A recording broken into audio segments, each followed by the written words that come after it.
ورحمۃ اللہ وبرکاتہ۔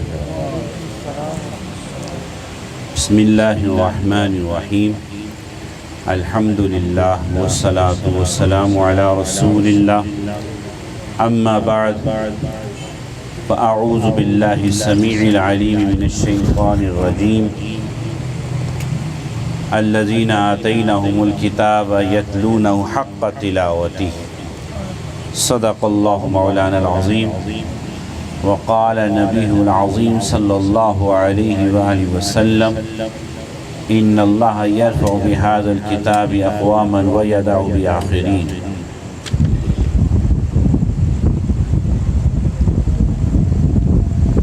دوستان مکرم محترم، آج کی یہ بزم پاک بحمدہ تعالی اپنے اسی رنگ ڈھنگ کے ساتھ سجی ہوئی ہے جو بنیادی طور پر ہمارے دوستوں نے اپنے ذہنوں میں اس کا نقشہ رکھا تھا، اور آپ دوستوں کی محبتیں وہ ہمیں حاصل ہیں اور آپ کا تعاون بھی۔ انتہائی مختصر انداز میں چند باتیں کریں گے۔ عنوان آپ نے اس پہ میسیج میں پڑھ لیا ہوگا، واٹس ایپ پر یا فیس بک پر، جیسے جیسے جس کے پاس جو بھی پہنچا۔ بنیادی طور پر جو آج کا موضوع ہے وہ ہے ہمارا اور قرآن مجید کا ایک تعلق، لیکن وہ لکھا ایسے نہیں گیا ہے۔ ہم نے لکھا ہے ایسے کہ قرآن مجید کے ساتھ ہمارے تعلق، ہمارا رویہ کیا ہے۔ ایک تعلق تو ایمانی ہے، الحمدللہ، کہ قرآن مجید پر ایمان لانا، اس کے بغیر ہم مومن نہیں ہیں۔ اس کے بعد اس کے مزید کچھ اور حقوق ہیں، ان حقوق کے بارے میں ہماری روش کیا ہے بحیثیت مجموعی، اس کو دیکھنا ہے۔ گزشتہ جو نشست تھی پچھلے مہینے کی، اس میں سورہ البقرہ کی آیت کریمہ 120 کی تلاوت کی تھی۔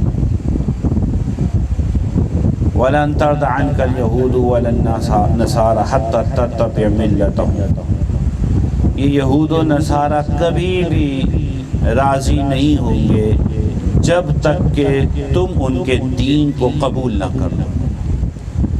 یہ مضمون ہم نے بیان کیا، اور پھر اس میں اسرائیل، اس کی سوچ، اس کے مقاصد اور فلسطین پر ڈھائے جانے مظالم اور ان کی وجوہات، ان پر تھوڑی بہت بات کرنے کی کوشش کی تھی، لیکن آیت کریمہ یہ تلاوت کی تھی۔ اس کے فوراً بعد جو آیت کریمہ آئے گی وہ آیت 121، 120 کے بعد 121۔ 121 میں کیا فرمایا جا رہا ہے؟ 120 میں کہا کہ یہود و نصارہ کبھی بھی تم سے راضی نہیں ہو سکتے جب تک کہ تم ان کے دین کو مان نہ لو، اس کی پیروی نہ کر لو، اس کو قبول نہ کر لو۔ آیت جاری ہے، مرکزی مضمون یہی ہے۔ اگلی آیت میں فرمایا کہ دیکھیں پیچھے جن کا ذکر ہے وہ ہٹ دھرم ہیں، ضدی ہیں، لیکن سب اہل کتاب تو ایسے نہیں ہوتے۔ الذین آتیناہم الکتاب یتلونہ حق تلاوتہ، یہ میں نے آج تلاوت کی۔ گویا پچھلی محفل آج کی محفل سے، پچھلا موضوع آج کے موضوع سے مطابقت رکھے گا کہ پہلے جو لوگ ضدی تھے، اب جن کی بات کی جا رہی ہے وہ حق پرست لوگوں کی بات کی جا رہی ہے۔ یہ کہا جا رہا ہے کہ پچھلے لوگ اپنی کتابوں سے لا تعلق ہوئے ہیں، لیکن جو حق پرست ہیں ان کا طریقہ کیا ہے؟ وہ یہ ہے کہ الذین آتیناہم الکتاب یتلونہ حق تلاوتہ، وہ لوگ جنہیں کتاب دی گئی ہے وہ کتاب کی تلاوت کرتے ہیں جیسا کہ تلاوت کرنے کا حق ہے۔ اب یہ ان کی شان اور عظمت کو بیان کیا گیا، یا ایک علامت کہہ لیجیے وہ بیان کی گئی ہے۔ کہ اہل حق پرست، ضد سے ہٹے ہوئے لوگ، ضد سے باز رہنے والے لوگ وہ کون ہیں؟ کہ وہ کتاب کی تلاوت کرتے ہیں جیسا کہ تلاوت کا حق ہے۔ اب حق تلاوت کیا ہے؟ یہ ایک طویل گفتگو ہے، اس کو معروضی انداز میں آپ دوستوں کی خدمت میں انشاءاللہ رکھنے کی کوشش کروں گا، لیکن عام رویے کو میں پہلے ایک حاشیے پر کھینچتا چلا جاؤں تاکہ ہمارا موضوع سے تعلق قائم رہے۔ میرے عزیزو، قرآن مجید نے اس کا جو موضوع رکھا ہے، آپ جانتے ہیں نا ہر چیز کا ایک موضوع ہوتا ہے۔ افسوس کی بات ہم یہ کہہ سکتے ہیں کہ ہمیں تو موضوع کے لفظ سے بھی آشنائی نہیں ہے، یا یوں کہہ لیجئے کہ صرف لفظ کے حروف کی اجتماع سے جو لفظ بنا اس سے تو آشنائی ہے، اس کی تعریف کیا ہے یہ ہمیں نہیں معلوم ہوتا۔ عام طور پر ایسا ہوتا ہے۔ اب مثال قائم کرتا ہوں میں کہ موضوع کہتے ہیں کسی شے کے عوارض ذاتیہ سے بحث کرنا، یعنی اس کے متعلق جتنی معلومات ہیں ان سے متعلق اس دائرے میں رہ کر اگر آپ گفتگو کرتے ہیں تو آپ موضوع پر گفتگو کر رہے ہیں۔ مثلا علم طب ہے، اس کا موضوع بدنی انسان ہے، تو سر کے بال سے لے کے پاؤں کے ناخن تک اس کی صحت، اس کی افزائش، اس کی حفاظت کے حوالے سے اگر آپ کلام کرتے ہیں تو آپ موضوع میں چاہے آپ دل کی بات کریں، چاہے جگر کی بات کریں، چاہے ہیپاٹائٹس کی بات کریں، چاہے جناب آپ شوگر کی بات کریں یا یورک ایسڈ کی بات کریں، کوئی موضوع ہو وہ علم طب کے موضوع کے اندر آ رہا ہے۔ اسی لیے یہ بات ذہن شریف میں رکھیے کہ ہم اپنے موضوع سے مطابقت رکھنے کے لیے یہ بات کریں گے کہ دیکھیے عام طور پر ہمارا رویہ کیا ہے، قرآن مجید نے اس کو کیسے بیان کیا ہے، کیونکہ قرآن مجید کا موضوع انسان ہے، انسان اکیلا، انسان ایک اجتماعی شکل میں، انسان کی گھریلو زندگی، انسان کی معاشرتی زندگی، انسان کے اقتصادیاتی اور معاشیاتی معاملات، سیاسی معاملات، ہر اعتبار سے انسان کو گفتگو کی موضوع بنایا ہے اللہ تعالیٰ نے۔ اس لیے جہاں موضوع قرآن کا انسان ہے وہاں قرآن کا ایک اسلوب بھی ہے۔ اسلوب یہ قرآن مجید کس طریقے سے کلام کرتا ہے، وہ کرتا ہے بالکل عام روزمرہ کے محاورے میں۔ قرآن مجید ہرگز کوئی فلسفے کی کتاب نہیں ہے کہ یہاں بیٹھ کر فلسفہ بگاڑ دیا جائے۔ ویسے تو عام طور پر ہمارا ایک مشاہدہ ہے، یہ پروفیسر صاحب بھی تشریف فرما ہیں، ہمارے احسان حسن صاحب بھی جو شاعری کی دنیا سے اور ادبی دنیا سے براہ راست وابستہ ہے، اور دیگر بھی انٹلیکچوئلز بیٹھے ہوئے ہیں ماشاءاللہ۔ تو میں یہ بتا رہا ہوں کہ عام طور پر ہم یہ دیکھیں گے کہ ہمارے ہاں قرآن سے متعلق سیمینارز، کانفرنسز ہوتی ہیں، اس میں بڑے بڑے مقالات، آرٹیکلز پڑھے جاتے ہیں، بڑی علمی اور علم کی اور دانائی کی باتیں ہوتی ہیں۔ ان کوششوں کو دیکھ کر کہ آئے دن قرآن کانفرنس ہو رہی ہے، قرآن اور انسان، قرآن اور ہم، قرآن اور عصر حاضر، قرآن اور سیاست، قرآن اور حکومت وغیرہ وغیرہ وغیرہ، لا تعداد موضوعات پر بے شمار یہ کانفرنسز ہو رہی ہیں، سیمینارز ہو رہے ہیں۔ ایسا محسوس ہوتا ہے کہ جیسے ہمارا کوئی وقت، کوئی لمحہ جیسے قرآن کے بغیر ہے ہی نہیں۔ لیکن ان کانفرنسز کو ہٹا کر اگر ہم اپنی انفرادی اور اجتماعی زندگی کو ڈسکس کرتے ہیں یا اس کو دیکھتے ہیں تو کیا لگتا ہے؟ ایسا لگتا ہے جیسے قرآن سے ہمارا تعلق ہی کوئی نہیں۔ ایک طرف فلسفہ، ایک طرف جناب ڈیبیٹس اور نہ جانے مقالات کا ایک انبار جرائد میں، جرنل پہ جو ہوتے ہیں ان کے اندر مضامین لکھے جا رہے ہیں، اور دوسری جانب حالت یہ ہے کہ قرآن اور ہم پتہ ہی نہیں، سلسلہ ہی کوئی نہیں ہے۔ ایک تو قرآن مجید نے اس کو کیسے بیان کیا ہے، سورہ نور کی آیت نمبر 47 سے آپ آگے 51-52 تک مطالعہ کریں گے تو میں اس کو مفہومی انداز میں بیان کر کے جا رہا ہوں کہ وہ ہمارے رویوں کی تصویر نقش کھینچ رہا ہے اللہ تعالیٰ، کہ وہ لوگ جو ایمان لاتے ہیں وہ قرآن مجید پر ایمان لانے کے بعد آپس میں کوئی معاملہ ہوتا ہے تو پھر وہ قرآن سے منہ پھیرتے ہیں۔ ہاں، اگر وہ قرآن کا فیصلہ ان کی طبیعت، ان کے مزاج، ان کی چاہت، ان کی خواہش یا امید کے مطابق ہو تو پھر وہ قرآن کی طرف اس طرح سے ہو جاتے ہیں جیسے ان سے بڑھ کر قرآن کا کہنا ماننے والا ہی کوئی نہیں۔ یہ لفظ میں نہیں کر رہا، مذعنین کے الفاظ قرآن نے خود بیان کیے کہ ان سے بڑھ کر قرآن کی بات ماننے والا ہی کوئی نہیں۔ ایک پل میں تولا، پل میں ماشا۔ ابھی تو قرآن دستور ہوتا ہے، لیکن کہیں قرآن سے کوئی بات ایسی نکل آئی جو اس چاہت سے، اس میلان سے، اس امید سے ٹکرا رہی ہو تو قرآن جو دستور تھا اب یہ اس سے دور ہے۔ قرآن جو اس کے لیے قانون تھا اب یہ اس کے لیے کوئی گنتی نہیں ہے۔ سو یہ ہمارا ایک عمومی رویہ ہے۔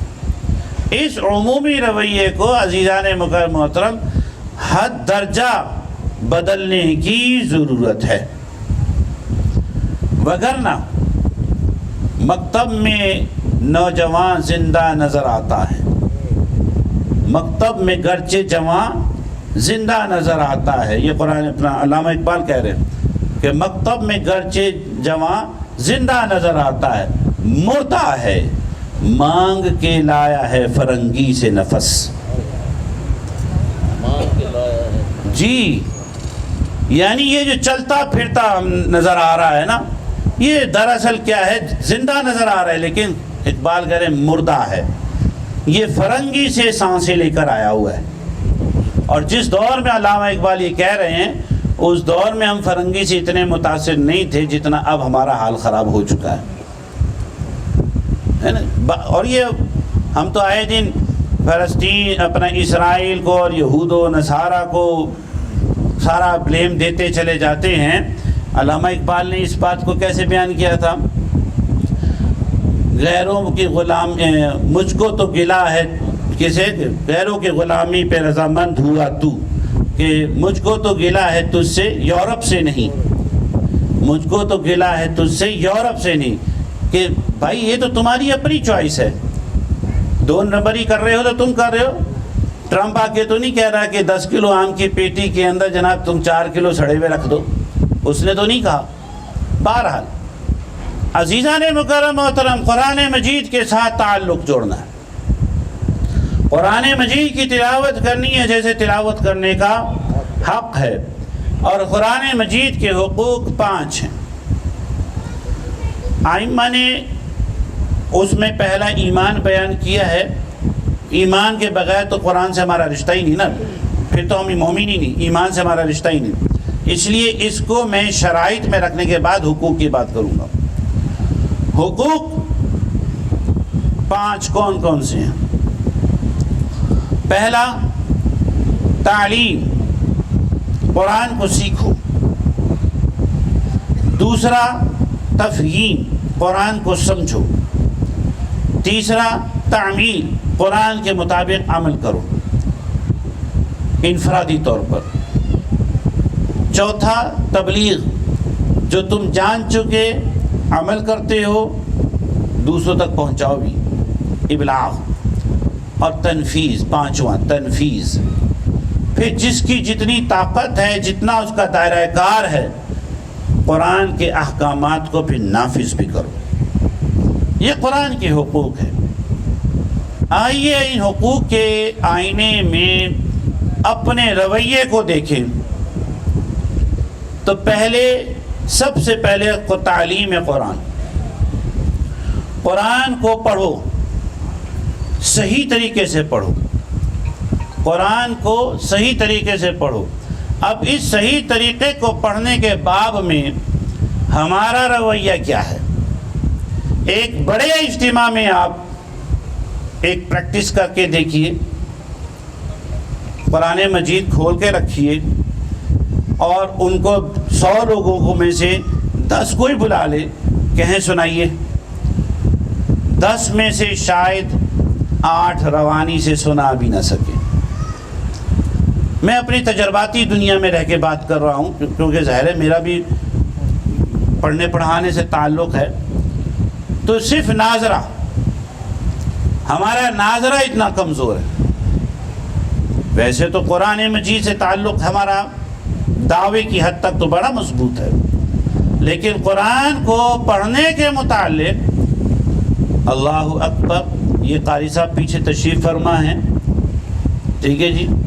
اب الحمد کو، ہاں کو حمد پڑھتے ہیں کہ نہیں پڑھتے؟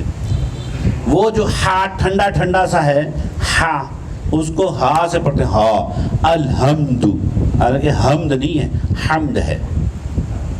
اور اس سے معنوی جو اختلاف آتا ہے، الحمدللہ تمام تعریفیں اللہ کے لیے، اور ہا کو ہا بنا دیا تو کیا ہو جائے گا؟ ٹوٹی پھوٹی چیز۔ ایک طرف تمام تعریفیں اللہ کے لیے، دوسری طرف تمام ٹوٹی پھوٹی چیزیں اللہ کے لیے۔ بتاؤ کہاں گیا بندہ؟ قل هو اللہ احد، ہا، اور یہ ہا کوئی مشکل نہیں ہے، اینک صاف کرتے ہیں نا، ہا، ہو گیا نا ٹھیک؟ کیوں نہیں ہو گیا نا ٹھیک؟ ہا، اینک کو جیسے صاف کرتے ہیں تو وہ نہیں، لیکن ساری زندگی داڑیاں سفید ہو جاتی ہیں، بھویں سفید ہو جاتی ہیں، وہ ہا ہا ہی رہتا ہے۔ یہ رویہ ہے ہمارا، اور اللہ معاف کرے گا، اللہ معاف کرے گا جب ہم کوشش کرتے ہوں گے۔ کوشش ہی نہ کی، کوشش ہی نہ کی تو پھر یہ تو بابا جی غلط بات ہے نا، یہ تو غلط بات ہے، یہ بالکل غلط بات ہے۔ یہ کسی بھی عقلی معیار پر اس کو تولیں۔ حمد، احد کا لفظ آپ کو معلوم ہے اس کا معنی کیا ہے؟ واحد و یکتا، اور اس کے ہا کو ہاتھی والا ہا بنا دے، 2 چشمے والا، تو اس کا معنی ہوتا ہے کمزور۔ قل هو اللہ احد، کہہ دو کہ اللہ ایک ہے، اور احد کی جگہ احد لگا کے ترجمہ کر دیں، کمزور اور بزدل۔ بتائیے اب اس عمومی رویے کو جو ہمارا قرآن کے، ابھی 5 حقوق کی بات ہو رہی ہے، پہلا چل رہا ہے، اس میں ہماری کوشش کیا ہے؟ ذاتی اعتبار سے اب اگلی نسل کی بات کرتے ہیں کہ ہماری تو زبانیں جناب موٹی ہو گئی، ہم سے تو قاف نکالا ہی نہیں جاتا، عین ہم سے نکالا ہی نہیں جاتا، ہمارے شین قاف تو شاید اب ٹھیک نہیں ہوں گے۔ نہ ہو، کوشش تو کرو۔ رب ذوالجلال کے نبی باکمال صلی اللہ علیہ وسلم نے کیا فرمایا کہ جو کوشش کر کے پڑھ رہا ہے اس کے لیے دگنا اجر ہے، اس کے لیے دگنا اجر۔ جو اٹک اٹک کے کوشش کر رہا ہے وہ رحمت عالم صلی اللہ علیہ وسلم فرما رہے ہیں اس کے لیے دگنا اجر ہے۔ میں ترتیل کی بات تو کر ہی نہیں رہا ابھی، جیسے ابھی قاری صاحب نے قرآن مجید سنایا ہوگا آپ کو، الحمدللہ وہ ترتیل میں سنایا۔ حالانکہ ورتل القرآن ترتیلا کا معنی آپ لوگ سب جانتے ہوں گے، اور قرآن کو خوب ٹھہر ٹھہر کر پڑھو۔ اب ٹھہرنے کا معنی کیا ہے؟ معنی یہی ہے کہ ٹھہرو اور رکو اور سمجھو کہ قرآن میں اللہ رب العزت کیا رہا ہے۔ ٹھہرنے کا معنی یہ نہیں تھا جو ہم نے لیا تھا، لے رکھا۔ یہ تجویدی اصول میں تو اپنی جگہ درست ہے، مفسرین کے نزدیک درست ہے، لیکن حدیث کی روشنی میں جب نبی مکرم صلی اللہ علیہ وسلم سے پوچھا جاتا ہے کہ اللہ کے نبی صلی اللہ علیہ وسلم بتائیے ورتل القرآن ترتیلا کا معنی کیا ہے، تو نبی کائنات، اللہ، آپ کو میں بتاتا ہوں، یہ جو ترتیل ہے نا، اس کا معنی ہوتا ہے کسی چیز کو خوبصورت کرنا اس طریقے سے کہ اس کو نسق کے ساتھ، حسن کے ساتھ ترتیب دینا، اس کے اندر کشادگی ہونا، مناسب سائز رکھنا، مناسب فاصلہ ہونا. بات سمجھ گئے؟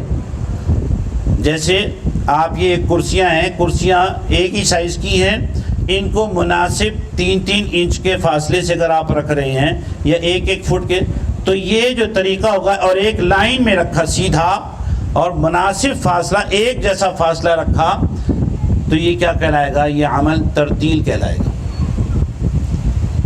اور سبحان اللہ، میرے ذہن میں اصل میں اچانک سے بات آ گئی، یہ جو دانتوں کی کشادگی ہوتی ہے، دانتوں میں ایک مناسب سا فاصلہ ہوتا ہے. ہمارے ہاں تو اس کو خوبصورتی پہ محمول نہیں کیا جاتا، لیکن عرب شریف میں دانتوں کے اندر فاصلہ، مناسب فاصلہ، یہی حسن ہے، یہی حسن ہے، اور یہی درست بات ہے. کیونکہ کل جہان کے حسینوں کے سردار یعنی جناب محمد رسول اللہ صلی اللہ علیہ وسلم، آپ کے دندان ہائے مبارکہ مفجل الاسنان، حضور علیہ السلام کے دانت مبارک جو ترمذی اٹھائیے، ترمذی میں کہ حضور کے دانت میں ایک جیسے سائز اور برابر برابر فاصلے کے تھے. اور راوی یہ کہتے ہیں کہ جب نبی مکرم صلی اللہ علیہ وسلم کلام فرماتے تھے تو پھر آپ کے ان درزوں میں سے وہ جو گیپ ہوتا تھا، ایسا جیسے اس میں سے نور نکل رہا ہے، اس میں سے نور نکل. دانتوں کی علامہ منظور نے لسان العرب میں دانتوں کی یہ جو مناسبت ہوتی ہے، اس مناسبت کا نام ترتیل کہلاتا ہے. لسان العرب جو یہ عربی ڈکشنری ہے، عربی ٹو عربی، اس میں کہا دانتوں کی یہ خاص ترتیب ہے، اس ترتیب کا نام ترتیل ہے. اب ترتیل نبی مکرم نور مجسم رسول اکرم صلی اللہ علیہ وسلم فرما رہے ہیں کہ حضرات یہ ہے کہ جو قرآن پڑھ رہے ہو اس میں جلدی نہ کرو، ٹھہرو اور رکو کہ اللہ تعالیٰ یہاں کیا کہہ رہا ہے. عذاب پر فکر مند ہو جاؤ، انعام پر شکر گزار ہو جاؤ. اب یہ رویہ میرے عزیزو، ذات کی بات تو میں کر کے جا چکا، اب اولاد کی بات کریں تو ہم اولاد پہ کیا کر رہے ہیں؟ بحیثیت مجموعی، اب سب کی بات تو نہیں کر رہا، آپ تو سمجھدار دوست ہے نا. بحیثیت مجموعی ہماری قرآن کے اوپر توجہ کتنی ہے؟ فزکس، کیمسٹری، بایولوجی اور دیگر سبجیکٹس پر 1 گھنٹہ، قرآن مجید کے لیے 15 منٹ، اس کے لیے سبجیکٹ اسپیشلسٹ 4000-5000 روپیہ پر سبجیکٹ. اس کے لیے بس ٹھیک ہے نیلے گیٹ والی خالہ، ٹھیک ہے جی. اور اگر قاری صاحب بھی بلا لیے تو وہ پتہ نہیں قاری ہے بھی کہ نہیں، بس سر پہ ٹوپی ہے، چہرے پہ داڑھی ہے، تو چل آجا بھیا پڑھا دے. پھر یہ بھی نہیں پتا کیا پڑھایا کیا نہیں پڑھایا.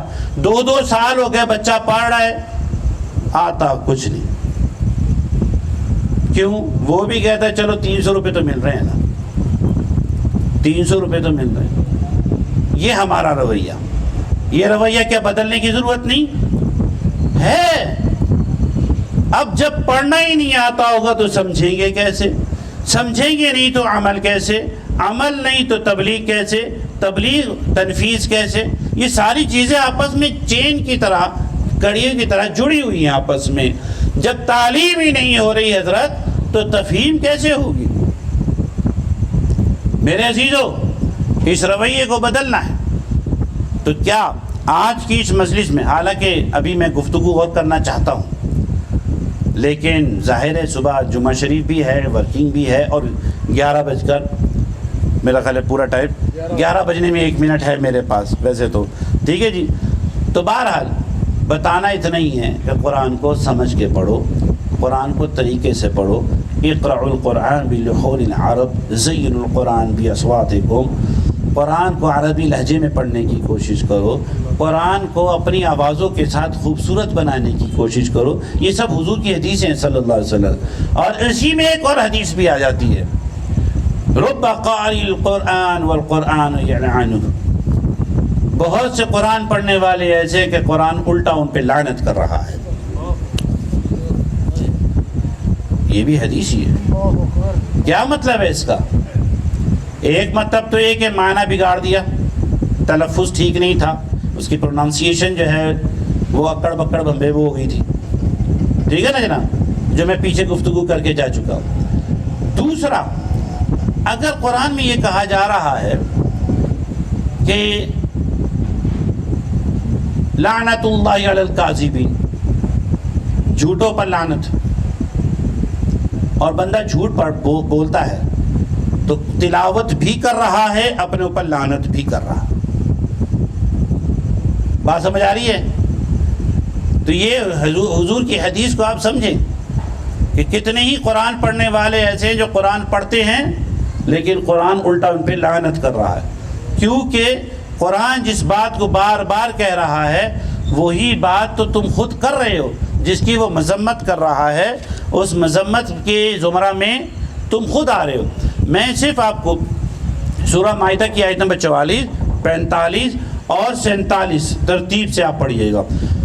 اللہ رب العزت جل جلالہ عما نوالہ نے اپنی کتاب میں وَمَن لَمْ يَحْكُمْ بِمَا أَنزَلَ اللَّهُ فَأُولَئِكَ هُمُ الْكَافِرُونَ، دوسری جگہ ہم الظالمون اور تیسری جگہ ہم الفاسقون فرمایا. وہ لوگ جو ہم نے ان پر نازل کیا ہے اس کے مطابق اپنے فیصلے نہیں کرتے، وہی کافر ہیں، وہی ظالم ہیں، وہی نافرمان ہیں. اب دیکھ رہے ہیں کہ ہم کہاں کھڑے. الحمدللہ مسلمان ہیں، ہم قرآن کا رد نہیں کرتے اور جان بوجھ کے قرآن کی توہین کر کے قرآن کے خلاف نہیں جاتے، حالانکہ ہمارے بہت سارے اعمال قرآن سے ٹکرا رہے ہیں. تو اس لیے کافرون والا تو معاملہ نہیں، لیکن ظالمون اور فاسقون والی کیٹیگری میں کہیں نہ کہیں آ جاتے ہیں. آئیے اس کو نکال کر اپنے آپ کو کامیاب لوگوں کے زمرے میں لے کے جائیں، اور یہ اس قرآن کے بغیر نہیں ہو سکتا.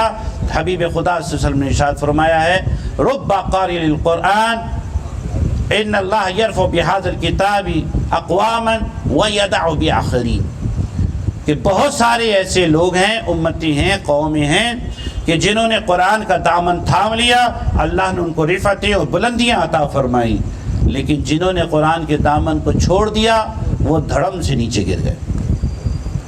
اس لیے عزیزو، دنیا نے دین کو بھلا رکھا ہے، غفلت کی نیند سلا رکھا ہے. اس دور میں وہی خوش نصیب ہے اکبر جس نے قرآن مجید کھلا رکھا ہے. یا الہی، اس دعا کے ساتھ، یا الہی ہمیں تو عامل قرآن کر دے، پھر نئے سرے سے مسلمان کو مسلمان کر دے. وہ پیغمبر جسے سرتاج رسول کہتے ہیں امت کی اس کو تابع قرآن کر دے. آمین. وآخر دعوایا الحمدللہ رب العالمین.